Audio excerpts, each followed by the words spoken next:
Bonsoir. On va célébrer ce mardi à l'Opéra Garnier, comme le veut la tradition, la création contemporaine, j'allais dire presque dans son ensemble ici à Monaco avec la Fondation Prince-Pierre. Oui, parce que vous savez, la Fondation Prince-Pierre, c'est beaucoup d'activités, mais notamment 3 prix.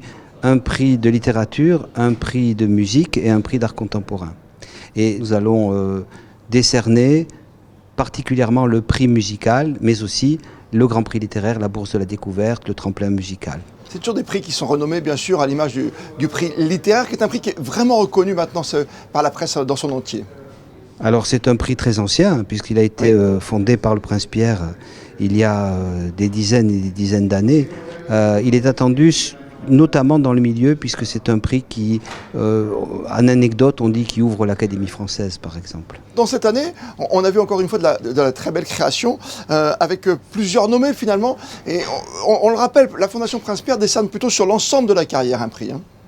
Alors elle décerne 2 prix littéraires, un, le principal, comme vous venez de le dire, sur l'ensemble de la carrière.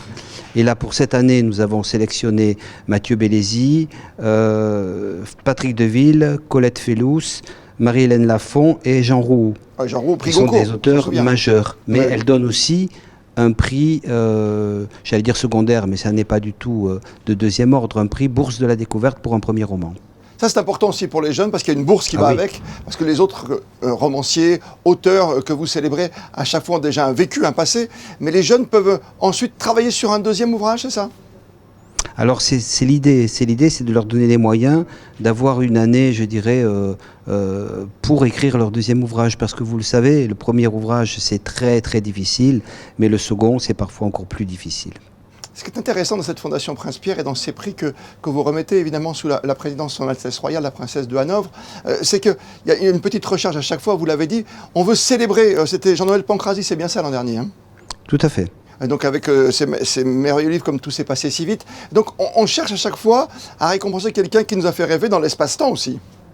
Alors il y a le prix principal qui est un prix non pas de consécration, on espère qu'il y ait une poursuite de la production littéraire du lauréat, mais en tout cas un prix qui reconnaît une œuvre, c'est-à-dire un ensemble d'ouvrages qui se tiennent et qui donnent sens. Oui. Chaque année, c'est toujours très difficile, il y a de gros débats entre les différents membres du jury, entre guillemets. Oui, il y a beaucoup de débats. Il y a eu les débats, c'était comme d'habitude, studieux, mais passionné. Toujours passionné. On fait des tours de table en général et chacun s'exprime et ensuite le débat est ouvert, il y a des votes, enfin c'est classique, mais c'est vraiment quelque chose. Sans rentrer dans les secrets, Jean-Charles Curaud, est-ce qu'on commence par celui qu'on veut éliminer entre guillemets ou on commence par son coup de cœur? Généralement par les coups de cœur. Les coups de cœur. Mais bon, vous savez, ce sont des stratégies, donc chacun a la sienne. Ça dépend des années, ça dépend des candidats.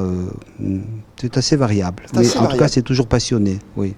Je me souviens, en vous écoutant sur Monaco Info, qu'il y a quelques années, avec Fabien Bonilla, vous parliez d'après-Covid, et juste après Covid, du fait qu'on écrivait de façon avec un peu de noirceur, malheureusement, pendant ces années Covid. Est-ce que ça a changé aujourd'hui ? Alors, ça a changé. La noirceur n'a pas disparu, mais elle a peut-être glissé vers d'autres sujets plus d'actualité. Devinez lesquels. Oui, bien sûr. Est-ce qu'on est dans l'actualité d'un 7 octobre, malheureusement, comme aujourd'hui, après les 1 an de cette attaque meurtrière, ou est-ce qu'on est dans le MeToo aussi? Est-ce qu'on est dans l'air du temps, quelque part? On est dans l'air du temps. Les nouveaux romans, généralement, il y a 2 types de nouveaux romans. Il y a ceux qui parlent de l'air du temps et ceux qui parlent de l'auteur. Donc, vous en avez une proportion non négligeable qui règlent leur compte, qui racontent leur histoire, qui prennent une distance par rapport à ce qu'ils ont pu vivre, et d'autres qui vous parlent de leurs difficultés d'aujourd'hui, qui sont issues de ce que vous dites, l'ère du temps. On n'oublie pas les lycéens non plus, qui sont toujours dans l'aventure? Alors les lycéens sont dans l'aventure, mais alors ça c'est les activités plutôt pédagogiques de la Fondation. Vous savez que nous faisons des tas de choses en plus de ces 3 prix.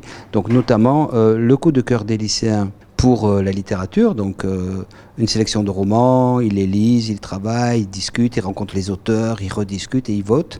Et puis le coup de cœur des jeunes mélomanes, l'équivalent pour la musique, donc sur une sélection que prépare le conseil musical, les jeunes des conservatoires de Monaco vont suivre pendant une partie de leur scolarité, chaque année, écouter de la musique contemporaine et être aidés par leurs professeurs pour l'analyse de cette musique qui n'est pas toujours d'un accès évident, et ensuite voter.